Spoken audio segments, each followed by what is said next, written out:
Welcome into another episode of Locked On Phillies, and the Phils take down the Atlanta Braves down in Atlanta. A huge series win, a huge win today in a midday game, and man, do the Philadelphia Phillies look good right about now, heading for October. But what does this mean for the postseason? I'm going to tell you why this series was a huge one to have, and we'll do a check-in on the standings around the National League and the National League wildcard race. All of that on today's episode of Locked On Phillies. You are Locked On Phillies, your daily Philadelphia Phillies podcast. Part of the Locked On Podcast Network, your team every day.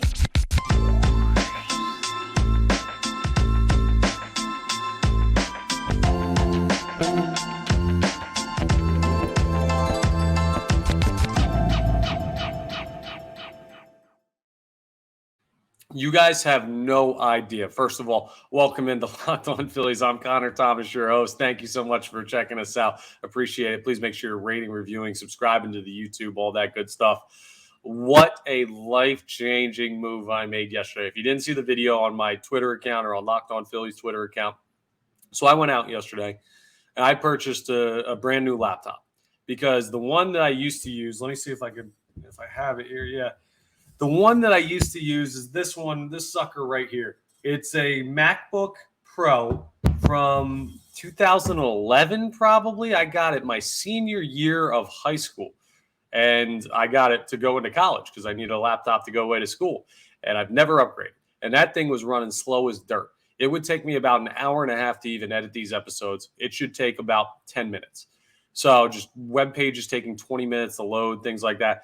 Life-changing. A lot of new content coming, a lot of better quality content coming now that I don't have a laptop from the Stone Ages. So all that stuff is great for Locked On Phillies. Thank you for bearing with me. I appreciate it. Finally made the upgrade. And yes, such a relief. And I'll tell you about a relief for the Phillies as well. First, though, before I forget, I want to let you know today's episode is brought to you by Jase Medical. Empower yourself when you purchase a Jase case, providing you with a personal supply of 5 antibiotics that treat 50-plus infections.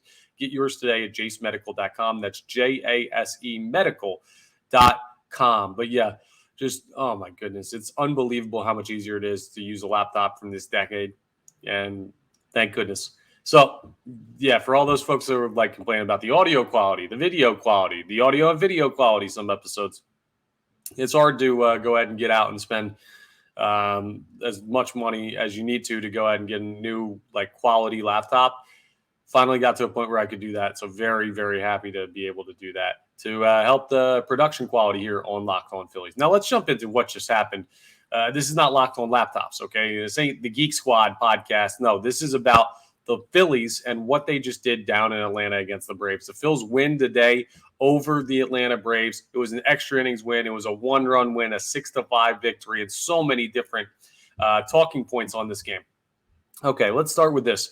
Aaron Nola, really nice start today.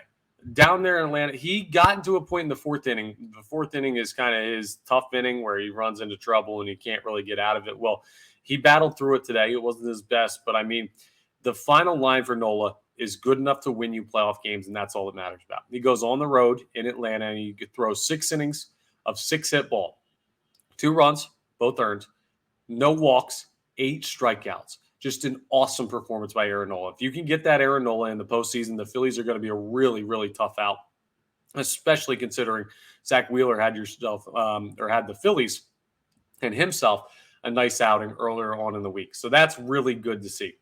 The bullpen, just going to look through this. I mean, Jeff Hoffman had a tough one in the 7th inning, or rather the 8th inning when he came in for just a third of an inning. He was a little bit rough, but Soto works out of trouble. Kimbrel works out of trouble. Strahm gives up the run with the ghost runner and extras, but the bullpen largely good in this one. Alvarado very good as well. I liked what I saw from the Philadelphia Phillies bullpen, even though I was upset when the lead was when it was given up by Hoffman and ended up being tied at 4. That bothered me a little bit, but the bullpen did their job. And let's talk about Nick Castellanos. Castellanos hits 2 homers in this game, a huge part of the offense for the Phillies that was basically non-existent without him, and then an awesome play, right? So balls hit down the right field line, and the winning run, it was the bottom of the ninth. The winning run's at third base. Castellanos is running the balls in fair territory down the right field line. And everyone, even John Kruk on the TV broadcast, screaming, no, no, no, drop it, drop it, drop it. Because obviously if he catches it, the runner on third has a chance to tag up. And instead, Castellanos just goes ahead, makes the catch anyway, and just turns and fires and hoses the guy out at home to extend the game, extend the win, or extend the opportunity to win. Great work by him. He talked about it post-game, and he said that he was thinking, drop it, drop it, drop it. And then he got over there. At the last second, a voice in his head said, catch the ball and throw him out. Now, I like to imagine that voice in his head was the voice of his favorite superhero, Scooby-Doo, telling him to go be great, but who knows? Bottom line is Nick Castellanos made a decision that was a risky one, a very risky one, and it paid off. And he earned that right. I mean, veteran player. He's been playing well this year. He's the all-star, the only all-star that's not a pitcher for this team. Craig Kimbrell, the other one. Had a great game and an even better one by making that decision there. It's only a dumb decision if it doesn't work. If he doesn't throw that guy out, Nick Castellanos costs you the game. If he does, he gives you a chance to win the game. And that's exactly what Nick Castellanos did right there. So great work by him, the double play to end the ninth. The Phillies then get in a situation in the 10th where they have runners on first and second, and a double steal gets put on. So runners move up to second and third. I believe there were 2 outs, and they put Alec Boehm on first base to get the Bryson Stott. It was 0 for 10 in the series. And Stott comes up, ropes one left side, 2 RBI hit, and it goes 6-4 in favor of the Phillies. Then Matt Strahm comes in, shuts it down in the bottom of the 10th, closes the door, and the Philadelphia Phillies knock off the Atlanta Braves. I mean, it was just such a beautiful win today, and it's beautiful to have that series win. The Phillies really needed it. They struggled a little bit in that 4-game series with the Braves. Now, they played them tight. This series, they just came out on top more than they lost. And this is going to be an awesome matchup. I'm going to tell you coming up what this means for the postseason and these teams potentially matching up. I mean, there's a lot of thoughts there, but this was awesome to see the Philadelphia Phillies fight. And they've now won 2 series in a row, and the schedule gets much, much easier. They're going to see the Mets. They're going to see the Pirates. They're going to see the Mets again. I mean, this was their last hard series of the year, in my opinion, and I love what they had to do in it. And I love that they went out and won the series. Man, I could not feel better about what I saw from the Philadelphia Phillies down in Atlanta. I guess if they swept, I would feel better about that. But, I mean, outside of that, I can't feel better about what I saw in the 2 wins and the way this team battles. Like, that's the bottom line for this team. They just find a way to battle day in and day out, night in and night out. And more often than not, they come out on top. A winning record, on their way to winning probably right around 90 games. That was a fired-up win for the Philadelphia Phillies. I absolutely love what they did down there. And now they can come back home for a couple games, get settled in, and hopefully win enough to set up their playoff rotation. 7 is the magic number. Lucky number 7. Let's see if they can go ahead and work on it. And if and when they do make the postseason, and if and when they do end up facing the Braves, what does this series mean for the matchup potentially? I don't want to overlook the wild card series, but if they do face the Braves, could this have reaching implications to the postseason? I completely think that I'll tell you in just a second. First, though, I want to tell you about our friends over at LinkedIn Sales. Maybe you're struggling to close deals. Are you? Well, cold outreach is wasting the time of both the buyer and seller at every stage, especially when sellers are using shallow and outdated data. You need stuff updated. You need stuff to run smoothly. That's how you make the most sales. That's how you make the most of your business. Well, your organization can overcome these challenges with technology that translates comprehensive, high-quality buyer data into real-time insights. I'll tell you exactly the important stuff you need to know. And those deeper insights, they empower sales reps and teams to adopt the habits of top performance. Let's say you have basically, it's like this. Bryce Harper, he does an amazing job of hitting the baseball. LinkedIn Sales, they go ahead and take care of business to tell you how Bryce Harper's doing it so that you can teach Nick Castellanos and Garrett Stubbs and anybody, top player, bottom player, all of them can have those insights into how Bryce Harper does what he does. That's basically what LinkedIn Sales is doing, showing you how to do what the great ones do. And they call that deep sales. They've built the first deep sales platform with the next generation of LinkedIn Sales Navigator. So right now, you can try LinkedIn Sales Navigator and get a 60-day free trial at linkedin.com/lockedon. That's linkedin.com/lockedon for a 60-day free trial. Let LinkedIn Sales Navigator help you sell like a superstar today. Just go to linkedin.com/lockedon to get started. All right, let's go ahead and jump into what this can mean for the postseason coming up. Now, tomorrow, the Philadelphia Phillies will play the New York Mets. They have a 4-game series. No off day tomorrow. No, a couple of guys sat today. Bryce Harper, DH, so he got some time off. JT Realmuto had the day off. Kyle Schwarber had to play left, so that is what it is. but you'll probably see a different lineup tomorrow when they take on the Mets. Phillies play the Mets 7:15 p.m. tomorrow on Fox, and you can listen to every pitch of the Phillies hometown radio broadcast of that game on the SiriusXM app. Just go to the SXM app and search Phillies, and you'll be able to pull that all up. Shout out to our friends over at Sirius. What does this mean for a potential postseason series? I'll say this again. The Phillies still have to not only get there to the postseason, they also have to knock out the top wild card seed, like win the top wild card seed, and then they have to beat whoever the second wild card seed is at Citizens Bank Park. These are all goals that need to be done before you have to worry about the Atlanta Braves. But let's just fast forward a couple weeks, and the Phillies knock off whoever, and they're moving on to the second round, and they have to face the Atlanta Braves. Well, here's how that series is structured in case you forget about last year's matchup. It'll be 2 games in Atlanta, 2 games in Philly, 1 game back in Atlanta. Best of 5 series. You need 3 to advance. Well, Citizens Bank Park is what someone, a player or a manager or a front office member, I forget exactly who it was, somebody on the opposing team of a postseason team in 2023 said that Citizens Bank Park is like 4 hours of hell in the postseason. It's like going to war. Could you imagine? You're probably from the Philly area, and if you're not, you probably know somebody from the Philly area. Otherwise, how are you a Phillies fan? But even if you're not, you've met people from Philly. Could you imagine the most annoying person you've met from Philadelphia? Boisterous, loud, annoying as anything at points. And then get like tens of thousands of them and lock them all in a building and put them all above you, screaming down at you for 4 hours. Does that sound fun to you? Because it doesn't sound fun to me. And that's what the Braves are going to have to deal with. So home is the toss-up here for the Philadelphia Phillies. Advantage them, but still, it's just like you know what you're getting at Citizens Bank Park. But you have to be able to go on the road and take one of those first 2 games so that you have a chance to come back to Philly and end the series. Ideally, you take 2, and then you have 2 in Philly, and you could just take 1 and move on. You really only need 3 wins, but you don't want to go back to Atlanta for that game 5. So what's the way to avoid that?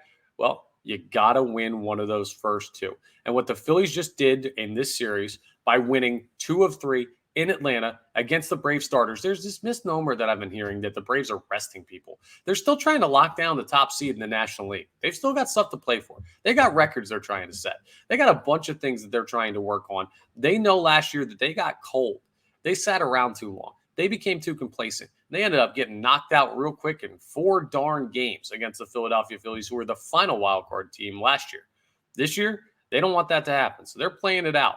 And you went ahead and beat them on one of their better efforts. Like, they're not just laying down and dying. No, they played you hard, and you took 2 or 3 from them. What does that tell you mentally? Well, for the Phillies, it says we can go into that building and take 1, maybe even both of those games. We feel great. We feel confident. Their lasting impression, the last thing the Braves have seen of the Philadelphia Phillies before a potential postseason matchup was an extra innings lost today where Nick Castellanos went yard twice throughout the winning run at home plate, and the Phillies were just absolutely nails. Stared down the beast and came out victorious. That's what the Braves are thinking about. And what are their fans thinking about? Oh, my goodness. They knocked us out last year. We can't beat them at home. Can we go there and beat them? It's a tough environment. Like, the seeds of doubt have been sown. And the last little bit of dirt thrown on those seeds before they can sprout was this 2 games out of 3 series win down there in Atlanta. And what a way to end it. I mean, just look at it. The Phillies have played 7 games against the Braves in like the last week and a half. And 3 of them have gone to extras, and a couple of more of them have been 1-run games. Like, it's unbelievable. This playoff series between the Braves and the Phillies, if it comes to fruition, is going to be an amazing playoff series. It does feel like the more I talk about it, that they're kind of looking at a trap series against the first wild card team because it's so focused in this fan base of Phillies, Braves, Phillies, Braves, Phillies, Braves. And I get it. That would be an awesome series, probably the best playoff series available across baseball this year. Unless Rangers and Astros run into each other, they might give it a run for your money. But, I mean, this is a monster matchup if it does happen. And a lot of people are rooting for it, but you got to take care of business first. All this means, though, for the postseason is that the Phillies, not only do they have the momentum in the series after taking the most momentum in the matchup after taking the most recent series, but it gives them just that mental fortitude to know that even if you get in trouble on the road, even if you get down at Truist Park, you've won there. And you've won there recently, and you've won there playing these guys, and you know you can handle that situation. And last year, you already had a mental boost because you're the team that knocked these guys out. And you had a Trey Turner, and you re-upped the bullpen, and you added some starters. I mean, man, if I'm a Philadelphia Philly, I feel really darn good about my ability to beat the Atlanta Braves. And they might be the only team in baseball that can say that. So, yes, it was a great effort by the Philadelphia Phillies, and I loved everything that I had to see from them today. And that's what the postseason could look like for the Philadelphia Phillies, considering that they just knocked off the Braves. Now, again, I'll remind you, more work to be done. You got 4 games against the Mets coming up. Game 1 is tomorrow night at 7:15 p.m. Eastern Standard Time at Citizens Bank Park. And you can listen to every pitch of the Phillies' hometown radio broadcast of that game on the Sirius XM app.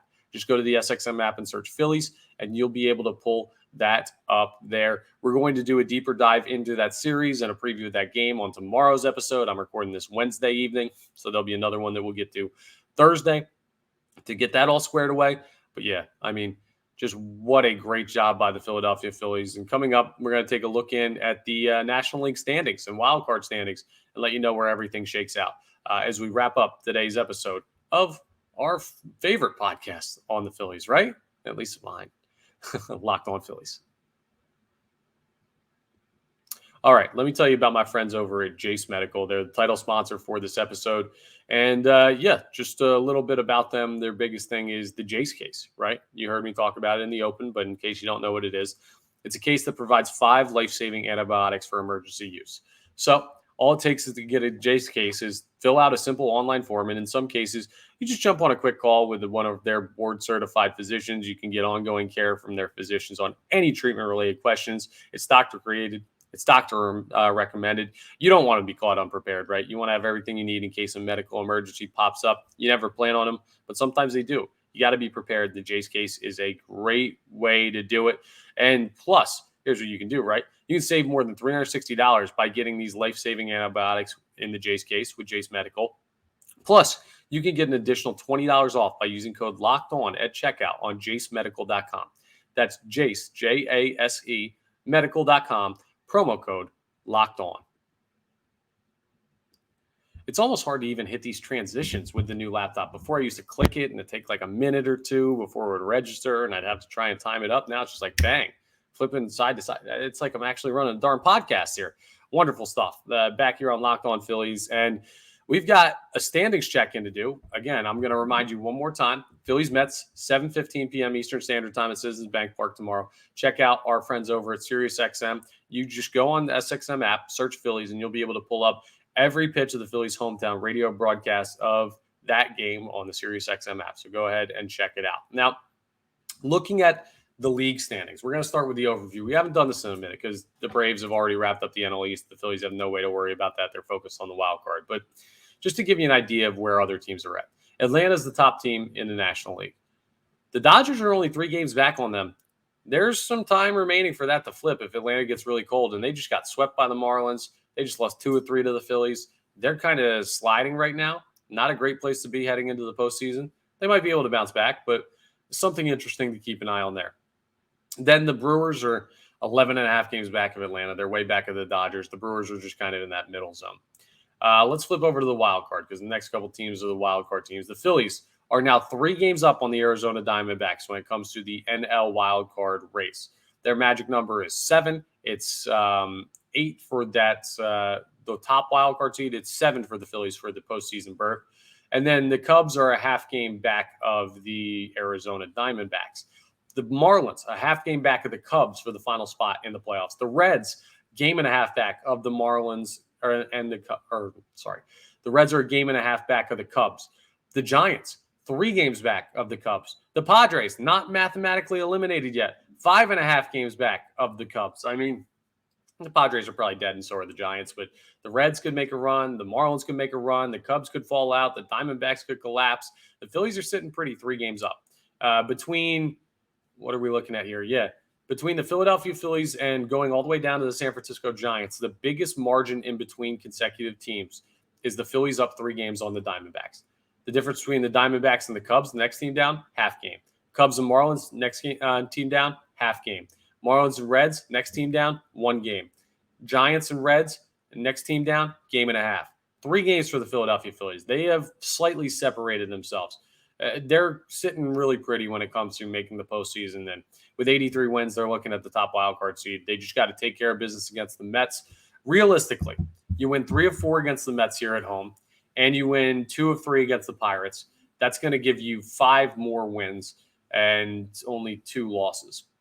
You go 5-2, you're sitting at 88 and 71, and you're thinking, okay, you've probably basically wrapped up the top wildcard seed unless one of these teams get really hot. So I feel good about those margins. If you split 2-2 with the Mets, that's a little bit annoying because they're not that good of a baseball team. But even that and winning the series against the Pirates, 4-3, I mean, you're probably still good. It would be hard to make up that much ground winning like that. The Phillies would have to have an epic collapse to not be a playoff team, and they'd have to have a noticeable collapse or a skid, I'll say, not a collapse, but they'd have to play poorly down the stretch to be not the top wildcard seed.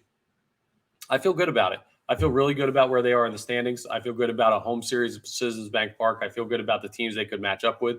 I'd prefer it to be the Cubs than the Diamondbacks or the Marlins because I feel like the Cubs are the most beatable of those teams. But who knows? Either way, you're going to either have to face Gallen or Steele there in Chicago.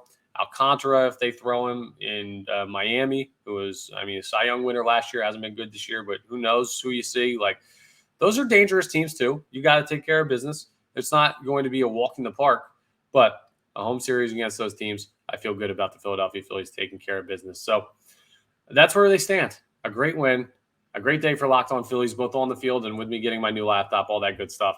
I appreciate everyone bearing with me. One more time, I just want to say that. So thank you so much. And thank you for checking us out here on Locked On Phillies. That's all for today's episode. Please make sure you're rating, reviewing, subscribing to the YouTube. And I will talk to you next time on the next episode of Locked On Phillies.